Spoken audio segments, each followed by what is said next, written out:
Blue skies call.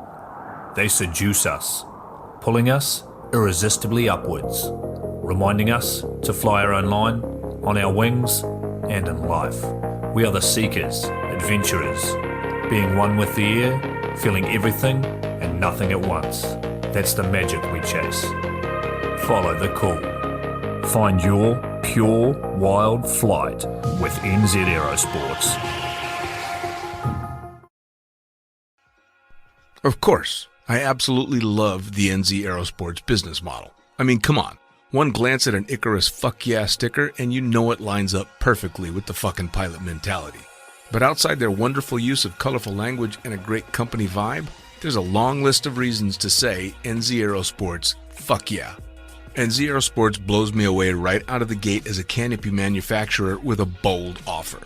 They give you 10 jumps on your brand new nylon to decide if you want to keep it, swap it out, or even return it for a refund. I mean, seriously, how incredible is that? That's like getting halfway through a prom and deciding you prefer the slightly racier date that goes down faster. Seriously, they do that. If you're not madly in love with your new canopy after 10 jumps, they'll let you swap it out for another size or model, or even get your money back. And the range of canopies they've got? Man, they've got a style canopy to fit every jumper and every situation with models you know and trust. Like the Sapphire 3, the perfect choice for the beginner or intermediate canopy pilot. The Crossfire 3, when you're ready to kick it up that elliptical notch. The JFX 2, if you're looking to up your new swoop game. The Leia as the workhorse and dirtwater dirt beast. Or the Petra. The Petra cranks out crazy power and is nothing short of a record breaker. But hey, it's not always about speed either. Take the Kraken. Built as a low pack volume canopy specifically with wingsuiting in mind, she gives you all the performance you're looking for with the reliability you need that'll have you itching for that next formation, rodeo, or puffy cloud. So the equipment is top-of-the-line kick-ass stuff as you already know, but how about the team? Well, the customer service gang is there to sort you out whenever you need them. Maddie and Beto are always there to help with Jen holding the reins. They're available for you at sales@nzaerosports.com, and they've got a kick-ass live chat tool on the website if you're wanting to hit someone up right away. These are the crew you're going to want to talk to get those custom orders in. With the stock nylon, once you know what you want, they'll have that shit on a FedEx truck as soon as the credit card machine says approved and get you in the air in no time. For your custom orders, you'll be able to get a time frame for building and shipping when you design it, so get to it. And demos. They've got demos in the US available from their partner Rock Sky Market. The whole US demo fleet is there with Sapphire 3, Crossfire 3, Kraken, JFX2, and Leia canopies in a range of sizes. They also offer student and tandem demos in the US. Bottom line, every step of the way, NZ Aerosports is there to get you what you need, and I personally couldn't be happier to be teamed up with them here on Lunatic Fringe. And now, time to get started with Lunatic Fringe Into the Void, brought to you proudly by NZ Aerosports. Fuck yeah!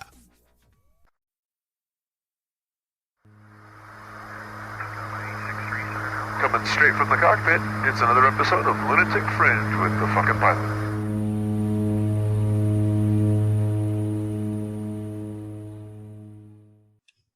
Ready, set, go! Back in the can for another edition of Lunatic Fringe Into the Void, live and in person. And it's funny, I was trying to think about it. I've known you guys for like a long time now. We met a fucking long time ago, but didn't actually get to know each other until we started working together. Yeah. So who are you guys and what the fuck do you do? Well, I'm Monica. Yeah. I'm and I am Alejandro. All right. And you guys jump out of airplanes. yes. Nice. Nice. How in the world do you get started jumping out of airplanes? Well, first off, who are you guys? Like, where are you guys from? Backgrounds, all that kind of stuff. Let's hear it all. Well, I'm Alejandro, and I'm coming from Mexico. Yeah, and Monica, also Mexicana. And you guys are a couple. Yes, we are. Yeah, You're a couple that jump out of airplanes together. and we've been Cool. together for a long time. And so, work together. and walk it together. We're going to get into that because I've got a couple of questions about how you survive this kind of, because you guys are together all the time. So I need to know some secrets here. But so how did you get started in skydiving? What was the first jump? What made you decide you wanted to jump out of an airplane? So I did a tandem when I was 15. Okay. It was like my birthday gift from my uncle. Okay. And I remember that day. It was like, I was so excited because I've been seeing them like jumping for before my 15th birthday. And I just dream about it. I was just like, I just want to know what that feel is, how it feels like. I can't wait. So I remember when I was just standing at the edge of the door and I was like, what the hell am I doing here? But I'm so ready just to go with the flow. So, I mean, because it was in the family, you kind of, Yes. you grew up around it. Was it something that your uncle had been doing your whole life? The whole life, I guess. Since I was very little, I remember him jumping out of planes all the time, records and stuff. It was pretty cool to see. Yeah. Do you think he was crazy? Yes. I mean, because I don't know enough about skydiving in Mexico, but we're talking about a bunch of years ago when he would have been starting jumping. So I'm guessing like everywhere, skydiving was still not new, but it might not have been nearly as big as it is now. So in Mexico, was that like an unusual thing? You telling people you're going to go jump out of airplanes? It was really unusual, especially for us. No, in Mexico, you don't know much about the thing. Back in the days, it was just a few people who were doing skydiving, and my uncle was one of them. That's very cool. Now, how did he get started in jumping? I think he started at university. He might Yeah, know yeah. better than me. Well, I'm not very good remembering about that, but I think he was some part of the team of the university, like some of the public universities there in Mexico. I think it was like the way he started. I'm not sure. But then they started some of the oldest drop zones. He started there. And then what I knew, it's he was traveling too much to US and then he got the tandem rating. So then he went back to that drop zone. He tried to do his own tandems. Sure. I think the owner allowed him to do it for a little bit, and then they say like, "I know you cannot do my tandems here anymore." And then he started looking for new options, and then that's how he started. That has everything starts. That's kind of how it always seems to get started, right? Somebody tells you, no, you fucking can't do that, and then you have to go do it on your own, right? Yeah. Well, now how about you? How did you start jumping? Well, it's I just remember when I was a kid, I just wanted to fly. Okay. And but I remember myself trying to fly like with not parachute, with just like by my own. Sure. Like I didn't even know skydiving does exist. Right. I was just feeling myself just taking off from one point to another one. Sure. And then in that moment, I was thinking like, okay, how's the way to fly? And I talk like pilot, maybe. Sure. But it was not like exactly I wanted. So like, because the plane is gonna fly, but not me. And then I remember when I was a kid, that's what I wanted, no, like flying by my own. Yeah. And when I was like 14 years old, so I just remember saw in the TV. I'm not sure exactly what it was that it was a movie but I just remember some images of some people doing skydiving. It's when I say like, okay, this is what I want. Nice. And then I started doing my own researching, like where, how, when. And then that's how I found her uncle. So her uncle was your first introduction to the sport? Kind of, yeah. I just remember I started looking for some information, and I found like all guys, like 4 or 5 guys who was doing the AFF course. Okay. And some of those was her uncle. But I was 14, 15. Sure. It was not enough money. And I was like, okay, maybe I can get the money for doing a tandem jump. Sure. But it's not what I want. Right. And then I just keep trying to save some money. When I got enough money, I was like, yeah, but then what? I'm going to do the AFF, and then what? I don't have money to keep jumping. Right. And then when I started was when I was like 23. Okay. When I feel like, okay, I'm comfortable with my job. Sure. I can still pay for the jumps and this. Sure. So I did start like a fun jumper. Okay. But, How Never funny know. is it? Most of the people that I talk to that get into skydiving financially had no fucking business going and jumping out of an airplane because everybody I know started in skydiving pretty close to broke. I mean, this is not a good sport for people that don't have money to get into. Yeah, This shit no. is expensive. No, it's super Yeah. expensive. When I started in '96, you could go buy a complete rig for maybe $2,500 or $3,000. Now you can't even get a container for $3,000, and a parachute's another $2,500, and a reserve's another. It's insane how much. I don't know how the fuck people are starting to skydive now. You got to be wealthy to do it. Yeah, And pretty much. I mean, it's crazy. It's crazy. Yeah. Well, and especially if you're jumping in Mexico where it wasn't a big sport at the time, I'm guessing you're doing a lot of traveling to get where you need to go so that you can jump. And I mean, it had to be difficult. Yeah, it was like I started jumping in Cessnas, and I was not even able to travel outside of Mexico. Right. So no money and not visa for US, which was the best place to go to skydiving, Right. closest to Mexico. And But then, it's so close too. yeah, That's got to be maddening. It's just right fucking there, and you can't and go you jump. cannot go. Like, yeah. There was a lot of histories about like everything, all the cool things was over there, and then you can go. And I go, okay, just wait. Yeah. Yeah.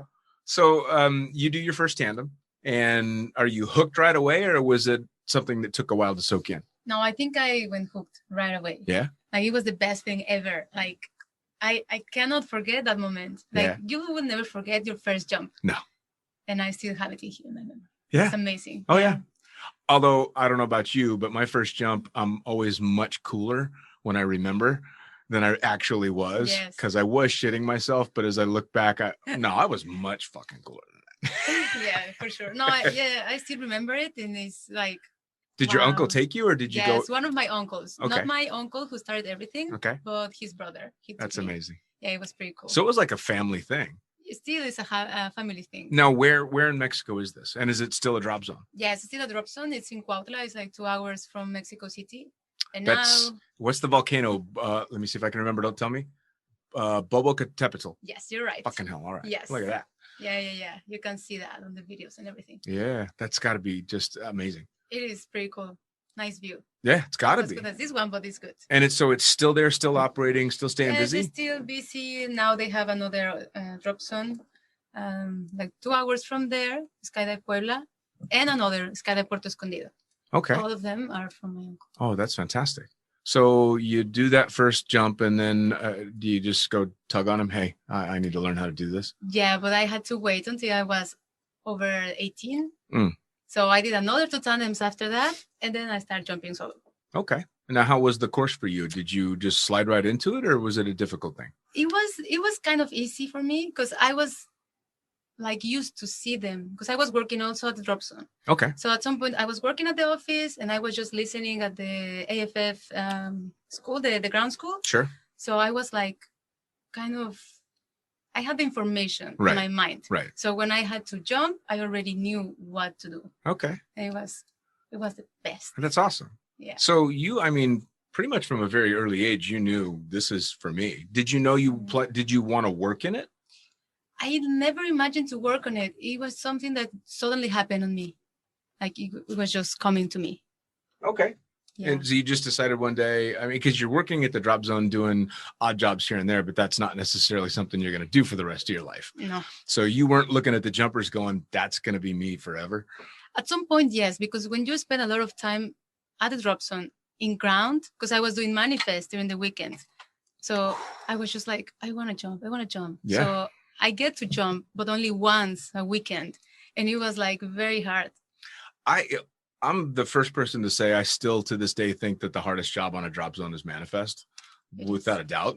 Not only because you've got to handle all the organization and keep everything running smoothly, but you have to deal with skydivers all day. Not on a fun basis. You're having to take care of them, and we can be pretty fucking difficult at times. Yes, it is difficult. But to not be able to be a skydiver and manifester, because a lot of the manifestors I know don't jump, which I suppose would make it a little bit easier. Because if you're sitting there manifesting everybody to do what you want to go do, that's just got to be brutal. It was hard. I was just waiting for the last load of the day so I could jump. Yeah. So it took a while to rack up the jumps. It took a while. Yeah. Because I spent doing manifest maybe like 2 or 3 years until I get to jump more. Sure. When I changed positions, kind of, because after manifest, I went to editing videos. So I got more time to jump. Sure. And then I just become videographer, and that changed everything. So I'm guessing by the time you started doing manifest and all that, there wasn't just a running drop zone, but probably a pretty good community by then. Yes, kind of, because it was like a long time ago. So we used to fly 3 Cessnas at the time. Wow. So not many skydivers or fun jumpers at the moment, until we wait for the otter season, which is during the winter for the Americans, so they can send the planes to Mexico. Very cool. So it's when we get to jump more, and we get to see more skydivers around. That's when it's time to go. Yeah. Nice. So you go out and you make you get through your AFF course at this same drop zone in Cuautla. Yeah. Now, did you know, all right, you've got a job now, you're a fun jumper. When did you decide to shift gears and go, you know something, I don't know if I like this job shit? Well, there was like a bad situation in Mexico, like economy gets like stuck, and then it was not getting enough money to go. Like usually I was trying to go at least once a month, which I always think was not enough. Sure. But then these things comes, and then I was not able to jump for like almost a year. And then suddenly, like his uncle is the timing when he started bringing the big airplanes, like a Twin Otter. It was coming from Chicago. Okay. And then he was obviously trying to get more people to make the flight, the planes fly. And he called me.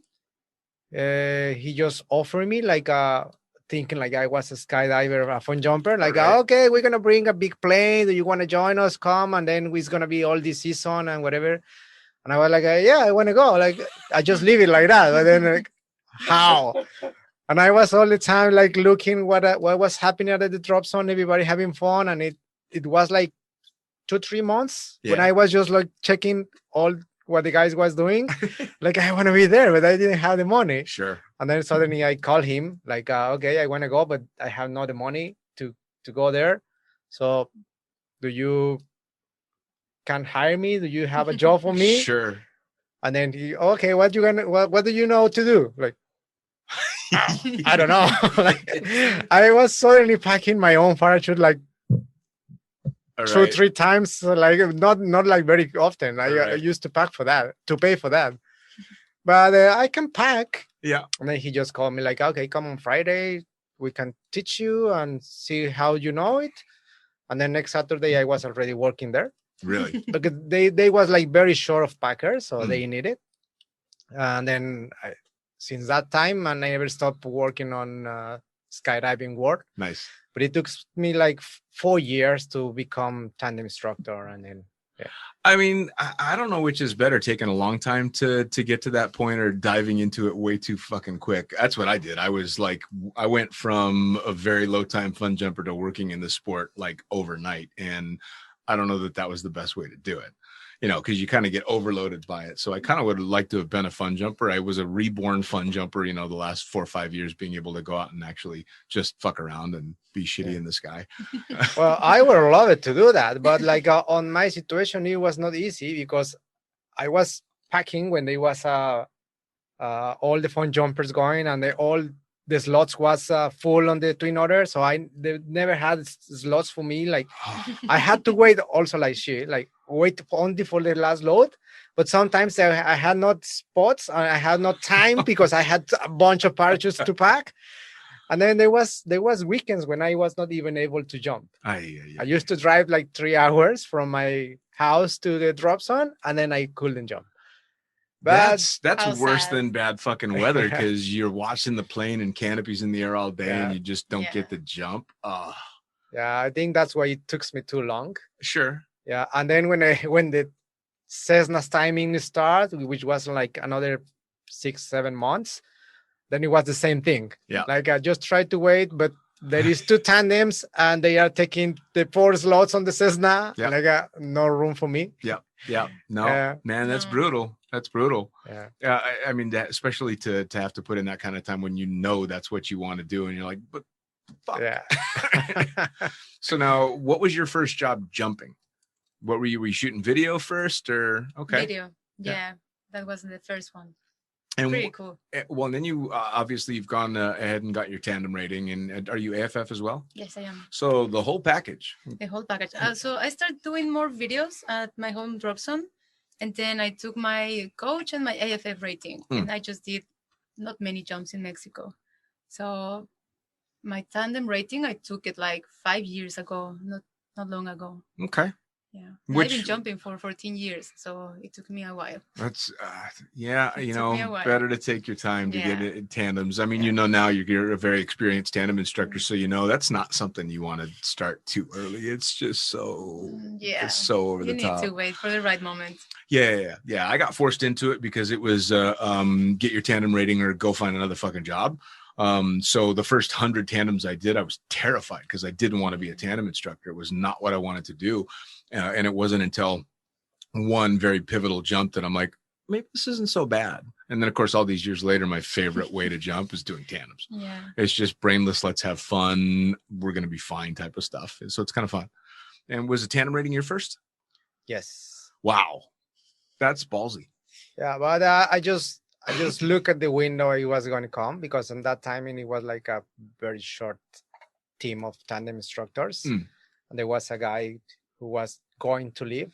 I talked to him and he was like, oh, okay, I'm going to leave. He's a German guy, Jorn, if you look at this. Nice. Then we was having a nice talking, and then he said like, I'm going to go to New Zealand and I'm never going to come back to Mexico. And I just told him like, you're going to come back in some way. But then I saw that window like, oh, this guy is going. They will need a new tandem instructor. Yeah. And then It's I pushed to become tandem instructor, because I felt like if somebody else take that slots, maybe it's going to be for another year or maybe more. Yeah. Then it's like when I start pushing to become tandem instructor. So now when you got your tandem instructor rating, did you find that you were quickly only doing tandems, or did you actually get time to fun jump as well? It was more like tandem all the time, mostly. That's rough, right?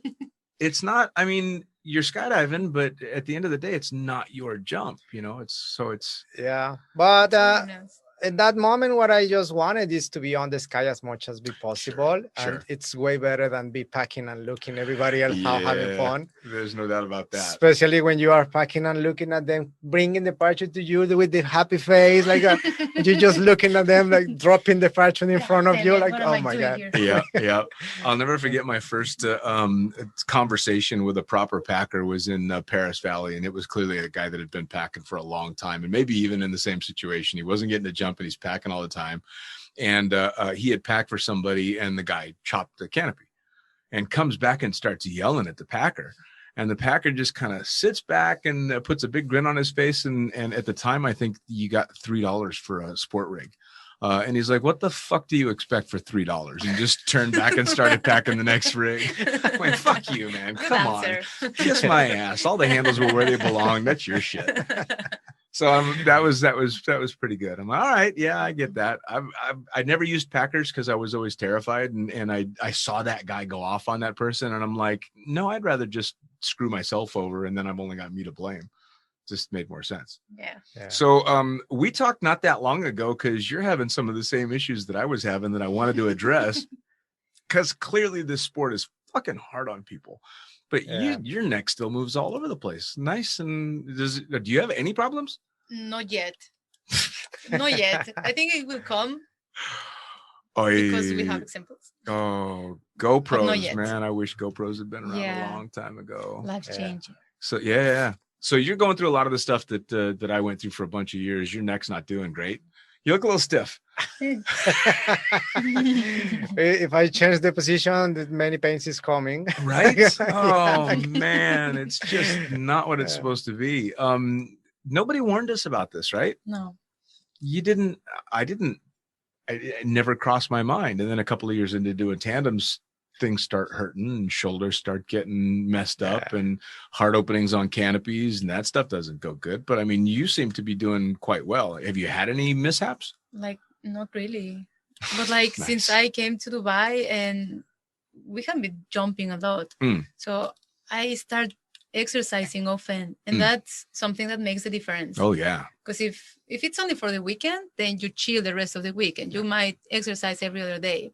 But if you're jumping 6 days a week, as I am doing it, then you need to exercise. There's no way absolutely to just jump this much and just chilling at home. No, you can't do it. I think all the substantial injuries that I had were when I was jumping crazy at a party drop zone, and as soon as the beer light came on, you just went for broke. And there was some exercising going on, but I think I've stretched twice in my entire life. I'm really paying the price for that. That's not good. Now, your neck, do you think it's camera related, or is it tandems, or just you're falling apart? I don't know. A mix of all of them. Yeah, it's probably a mix of many things. No, like maybe too much throwing drug, and then so if somebody asked me right now, I probably can write a manual what not to do. Right. Or how to do the things. No, but as you say, maybe now it's too late for me. You kind of turn that corner, and it becomes band-aids on really big wounds. It doesn't seem to be so effective anymore.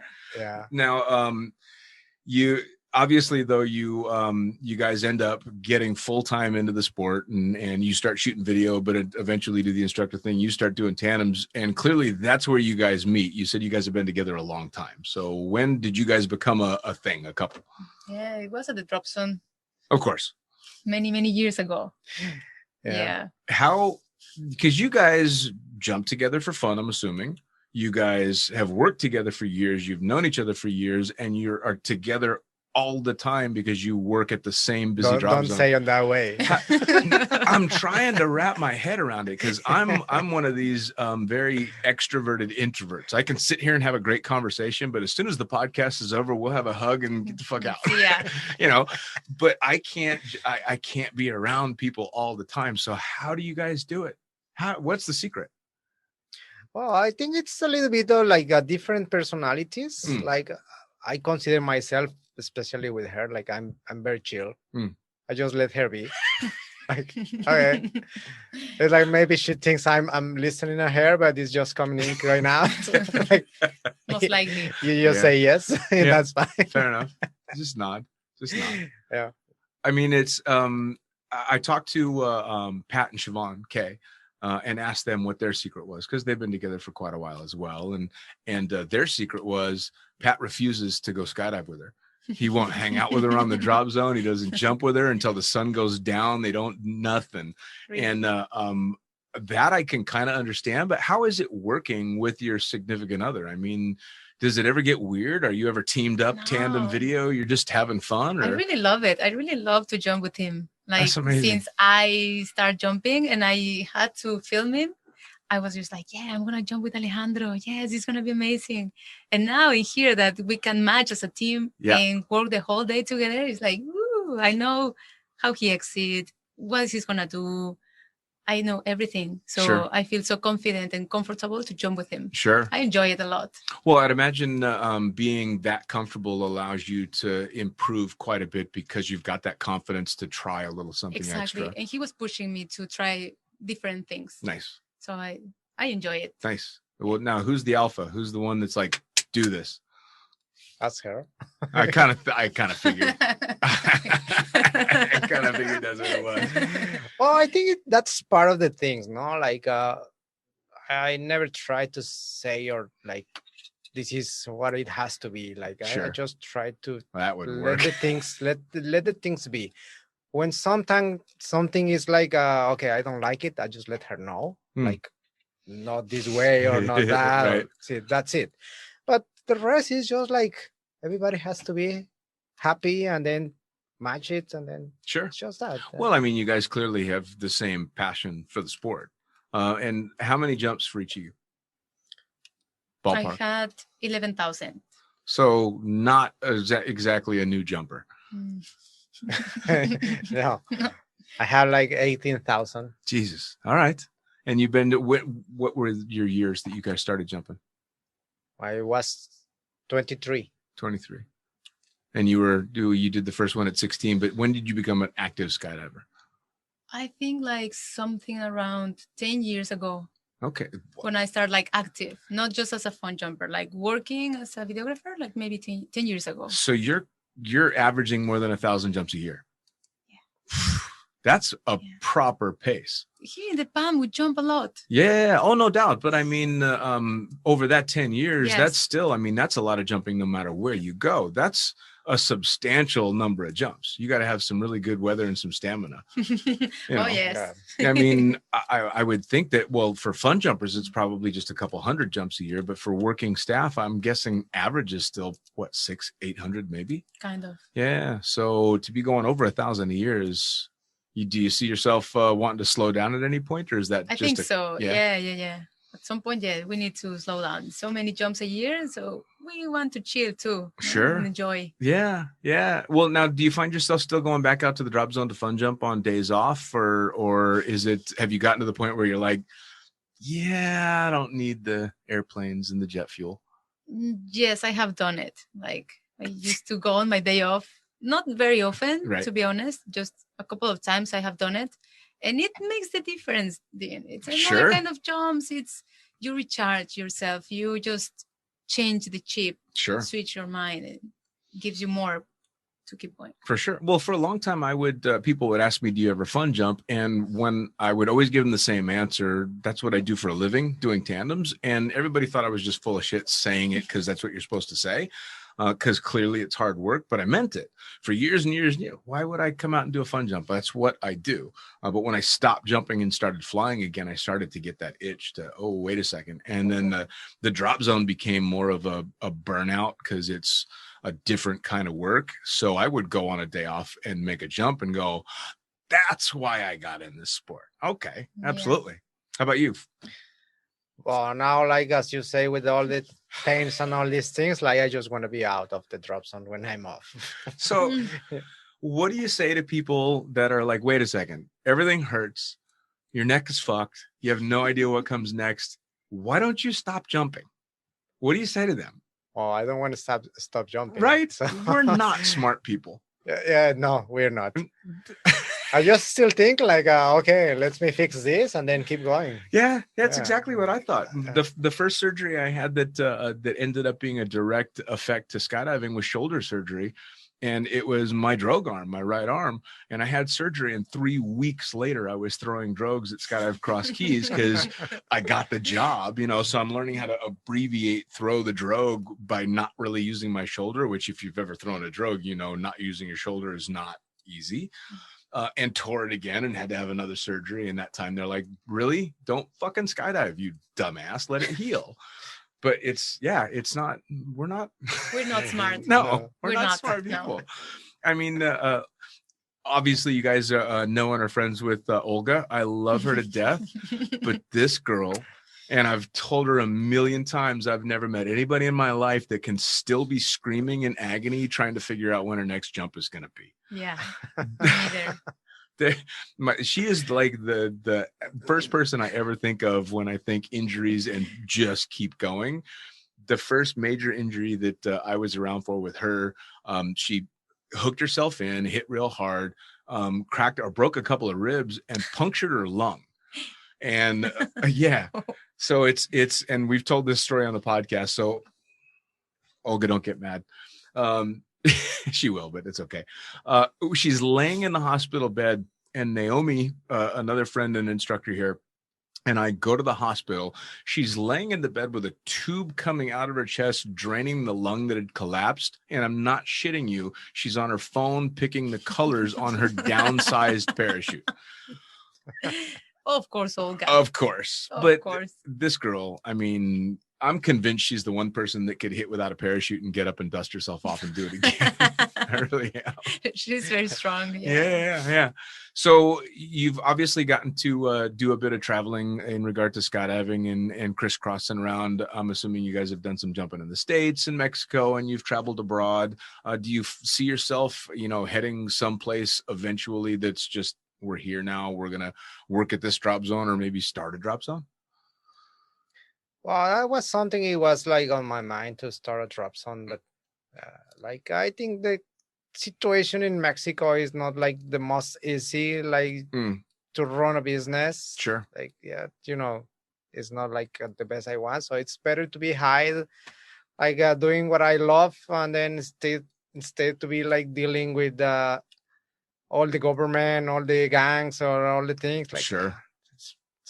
It's like that, no? Like maybe to move to a different drop zone, maybe smallest one, like later, a couple of jumps a day. Yeah. maybe Yes. just weekends. I was. But the thing I probably don't like too much, like I'm not thinking, is like I hate handycams. Right. And if I'm struggling with the shoulders now, with the handycams, it's gonna come worse. Oh yeah. Yeah. Oh yeah. So and everywhere they are using too much the handycams. Of course, of course. except Well, I mean, it's all profit to some degree, right? They strap the handy cam on because it's just that much more money, and if you don't jump, you don't know the difference, you know. So I mean, financially, I understand it, but as a skydiver, I don't like them. No, I don't like either. No, there's it's not video unless there's somebody in front of me doing shit that I can't understand how they're doing it. Yeah, that's how you shoot video. Yeah, I talked to a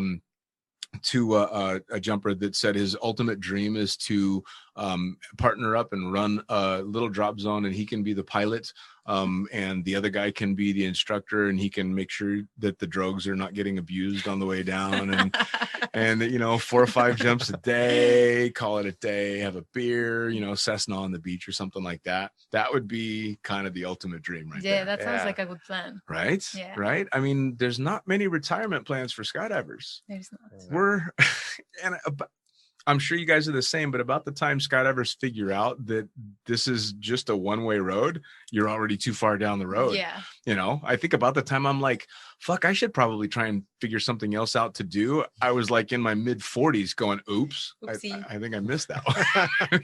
You know, yeah, not particularly good. The dog is down there. Sorry. So no.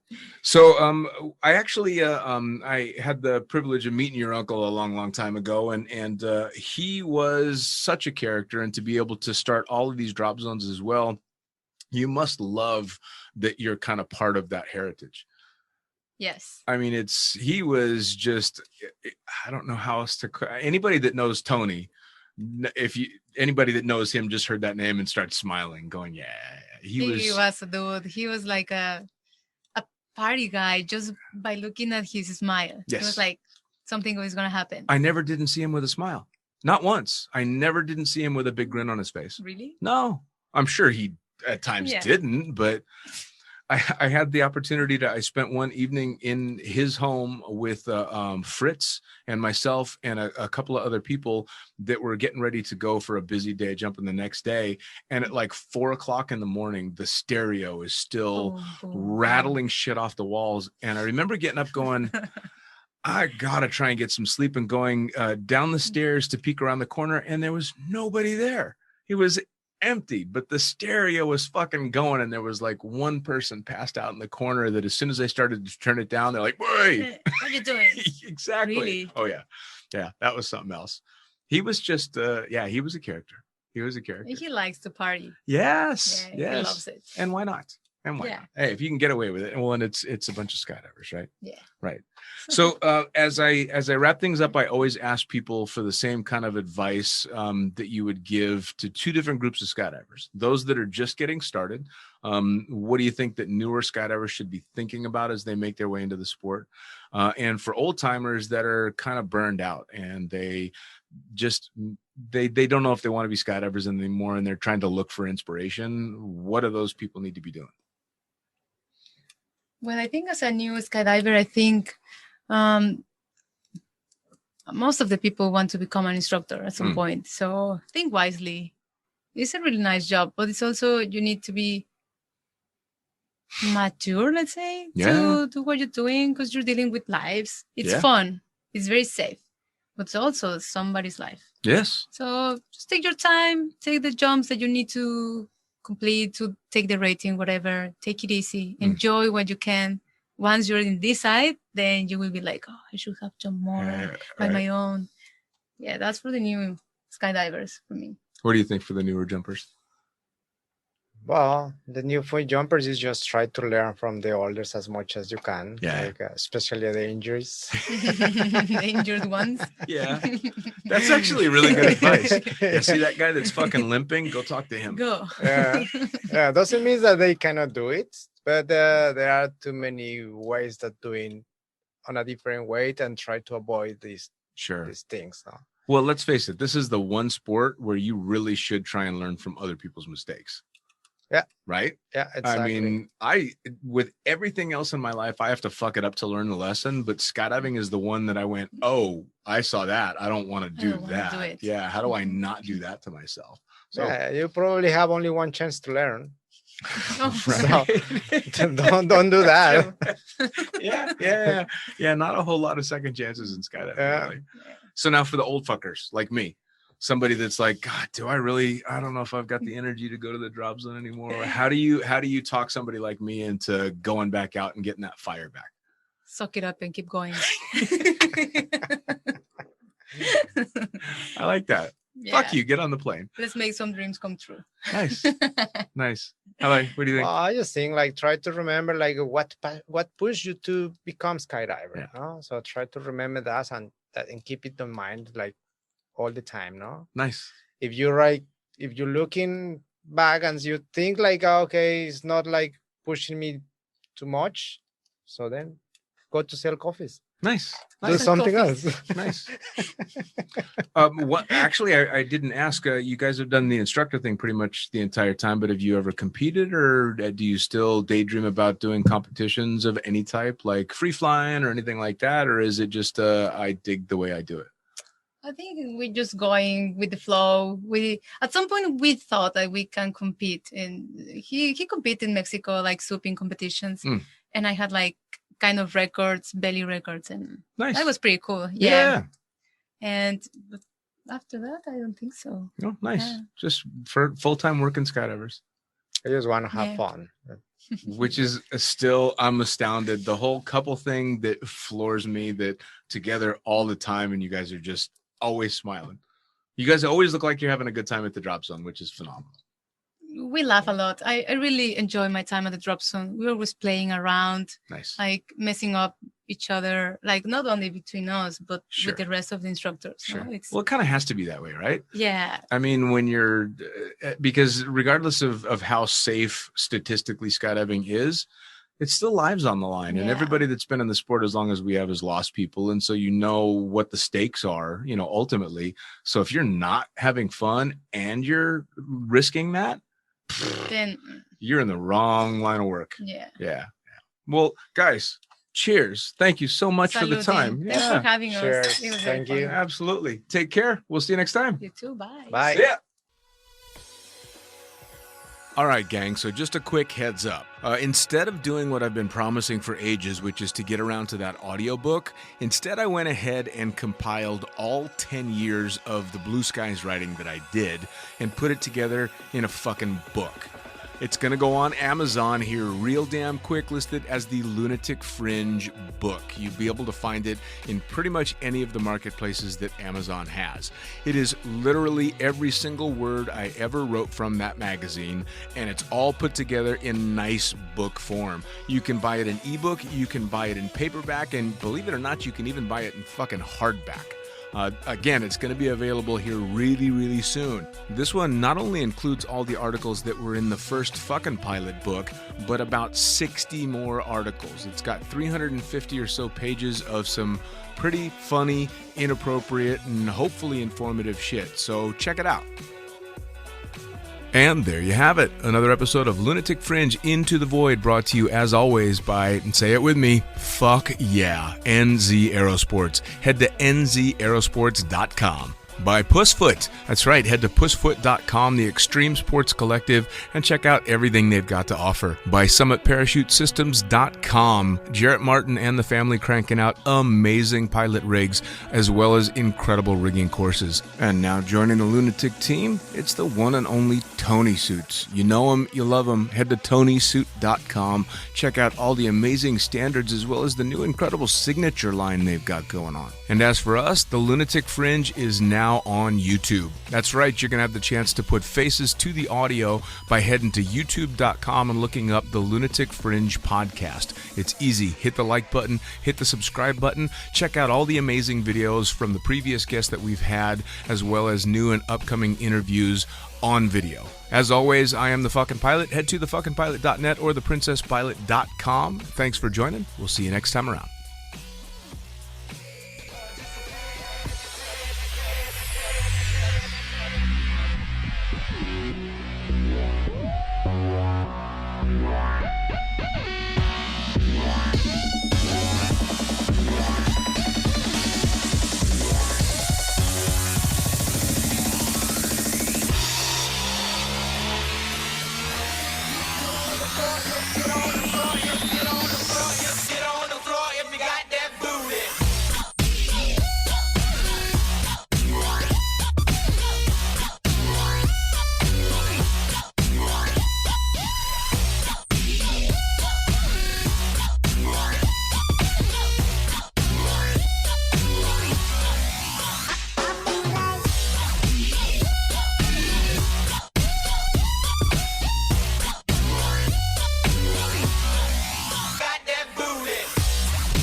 Damn.